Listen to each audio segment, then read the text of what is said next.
Hi guys, welcome back to the Fermented World channel. Today I am going to be making a cider. I am cheating. This is my first ever cider.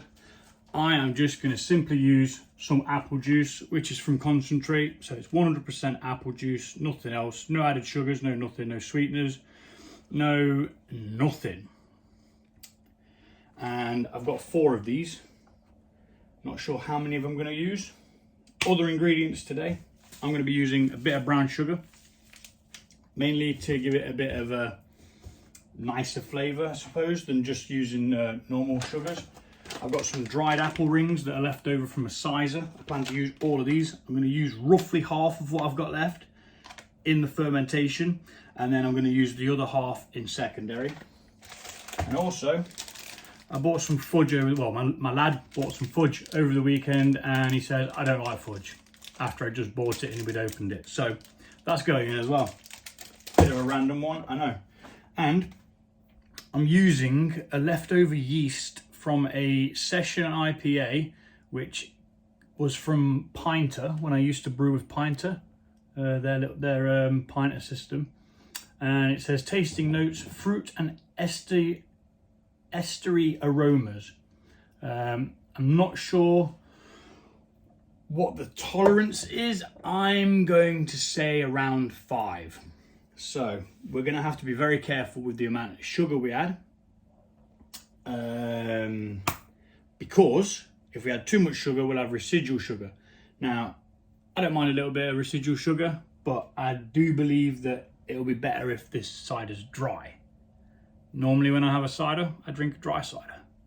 Sometimes fruited ciders are a bit sweet, but they can be a bit too sweet, as in like it doesn't feel like you're drinking an alcoholic beverage. It feels like, you know, you're having a glass of juice or something, which isn't a bad thing. But anyway, first things first, everything has been sterilized. Everything. I need to weigh out some sugar.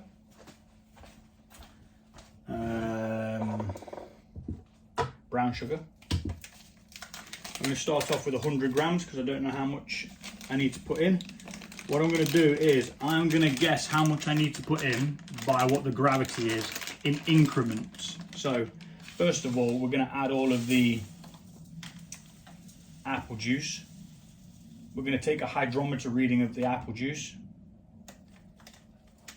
and then guesstimate how much sugar we need to add to get it to around the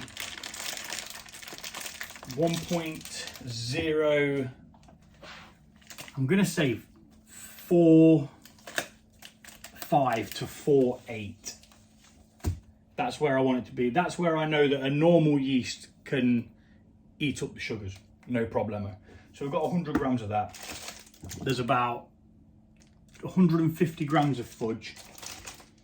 And hopefully the brown sugar and the fudge will complement each other. I'm going to weigh this in the bag just to see what we have got left. And I'll just half that. So there's 165. So we'll bang half of that in. Get rid of the scales. Like I say, this is the first time I've ever done a cider. So we're just going to get on with it. And I'm going to bash some apple juice in.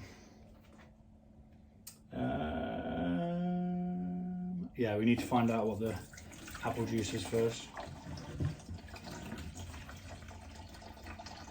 This is going to take some time, so I'm going to speed this bit up.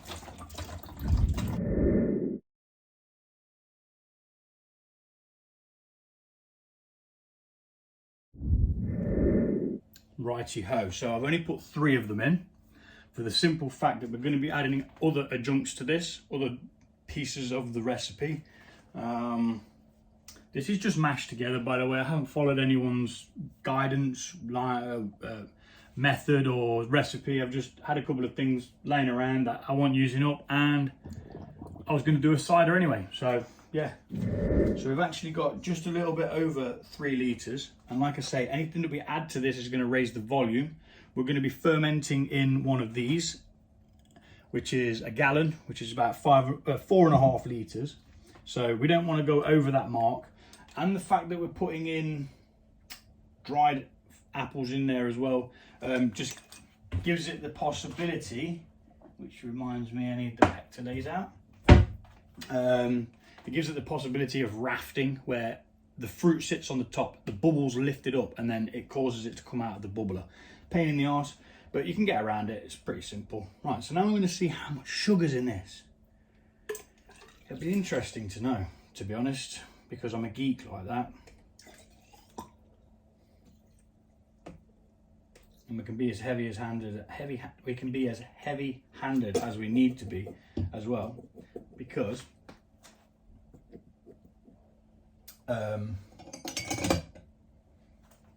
we're not going to be oxidizing anything at all. Now that's actually near where I'd want it to be, so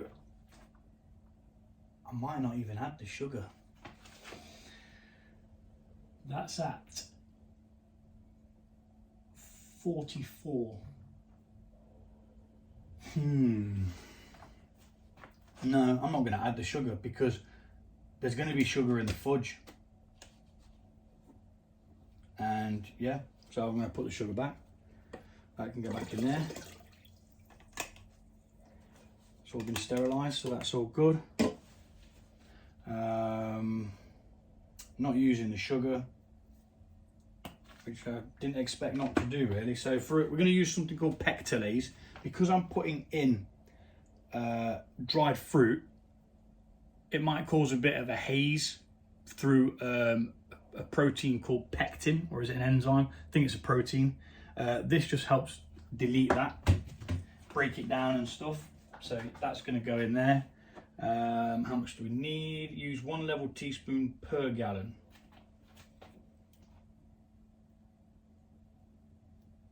So that's half a teaspoon. And that's 1 teaspoon. And this is a gallon batch. I'm going to mix that in. And we're going to get some oxygen in here now, because we're not adding any sugars, so we don't need to wait for that. What the oxygen does is it allows the colony of yeast to get a good head start. It needs the oxygen to begin with, but during the fermentation it kind of doesn't want it. So if we get some good oxygen in there now, we'll be setting it up to be good as gold. Now these are already at room temperature, so I'll be able to pitch the yeast straight away, which is brilliant. When you're doing meads and stuff, you normally melt down your honey into a pan of hot water, which can, if you don't use enough, if you use too much hot water, it causes the heat to be too high, and then you have to wait for your pitch of the yeast.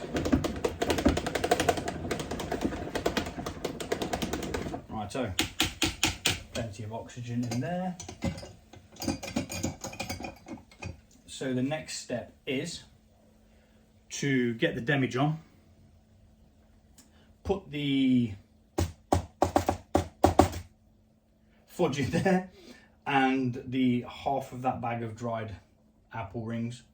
Probably not even going to weigh it, I'm just going to eyeball it.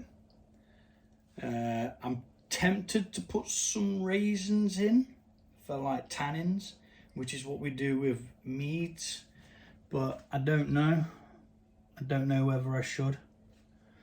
If you know whether you should or not, drop a comment and tell me whether I should, because I can always open it out and put them in before the fermentation starts. And yeah, I'm gonna go get the demijohn. Right, so I've got the demijohn. What we're going to do is we're going to pour this, and we're going to actually put these in first, I reckon. Might cause a bit less trouble. In you go, just like so. And then we're going to put a couple of bits of apple as well.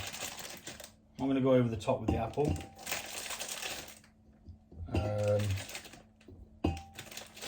Just half of what's there, I reckon. Because it's going to get fermented, it will give like a tang. And then what you do once you stop the fermentation and you put it into secondary, you then add more dried fruit and it brings back a natural sweetness. But we'll see where it's at. If there's already a residual sweetness, we'll not bother with adding the other things. It's just if you feel it needs it, then you can add it. But remember, you can always add things, but you can't take things away. So this has turned out to be really, really simple. The hydrometer reading was 1.042, which for me is perfect. Like I say, we've got sugars in the fudge. I don't know how much of that's unfermentable, but we certainly we'll certainly find out. So let's get some of this dried apple, get it in there like so. And any little bits of sugar that's left in there will get fermented. And like I say, first cider, giving it a bash. I don't mind cider. It's not my preferred drink, but sometimes in the hot weather, it's nice to just have something to neck that's fruity and nice, right? So that's going to go back in there. We'll use them for secondary if we need it, which we might. And then we're going to add the glug. I'm just going to speed this bit up. Whee!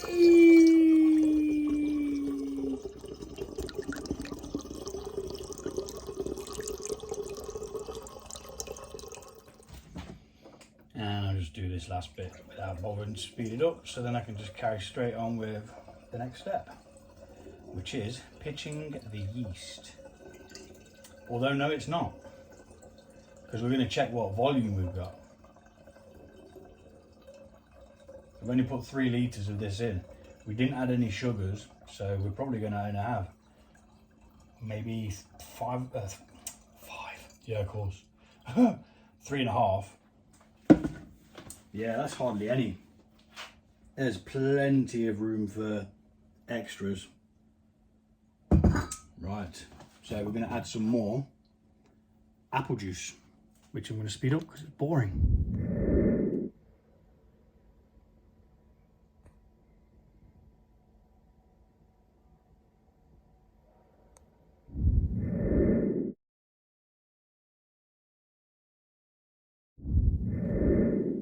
So in the end, we did actually use the whole 4 litres, and I'm just going to give that a stir for good luck,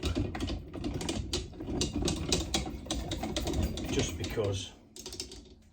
And then final step, pitch the yeast. So I managed to get it all over me. This is the second t-shirt I've had on today. I spilt my bloody breakfast down one. Now I've got apple juice all over another. So, like I say, we're going to add this yeast. Looks okay to me.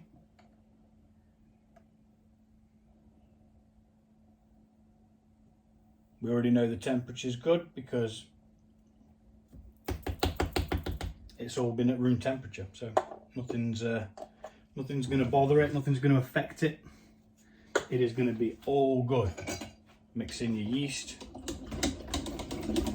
Always an opportunity to add more oxygen at the beginning.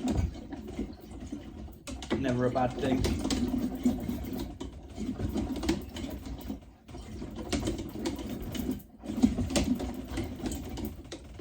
And there you go.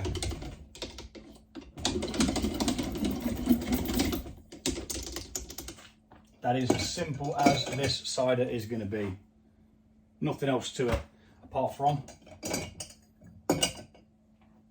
put an airlock on it with some sanitizing solution, get it labelled up as to what it is, and I always put the final the start gravity on, or original gravity, and yeah, that's that.